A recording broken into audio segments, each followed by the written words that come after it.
Good afternoon everyone. এখন দুপুর 12টা। রাইমা আর আমি বেরিয়ে পড়লাম, যাবো শ্রীরামপুরে কয়েকটা কাজ নিয়ে। বেরোনোর সঙ্গে সঙ্গে পুগি তো রাইমাকে ছাড়বে না, ওর সঙ্গে একটু খেলে নিল। আর আমি অনেকক্ষণ ধরে টোটোর জন্য অপেক্ষা করছি, কিন্তু কোনো টোটোই শ্রীরামপুর যেতে চাইছে না। অবশেষে একটা টোটো পেলাম, উঠেও পড়লাম টোটোয়। আর খানিকক্ষণের মধ্যে পৌঁছেও যাব শ্রীরামপুরে। আজ ওয়েদারটা কিন্তু বেশ সুন্দর, দুপুর 12টা বাজলেও ঠান্ডা ঠান্ডা হাওয়া দিচ্ছে।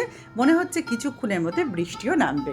পৌঁছে গেলাম শ্রীনিকেতনে, কেনাকাটার আনন্দ নিকেতন। এই শ্রীনিকেতন দোকানটা আমাদের ভীষণ পছন্দের। এখানে যেরকম চয়েসেবল জিনিস পাওয়া যায়, দামটাও আমার মনে হয় বেশ রিজনেবল। শাড়িগুলো নিয়ে এবার গেলাম পাঞ্জাবি কাউন্টারে। কয়েকটা পাঞ্জাবি দেখাচ্ছিল, তো নিয়েও নিলাম।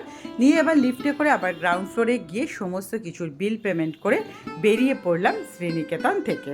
দেখছো কত বড় একটা ব্যাগ হয়েছে। বেরিয়ে দেখি রাস্তা পুরো ভেজা, বৃষ্টি হয়েছে। টোটো পেয়ে গেলাম, চলো বাড়ি যাই।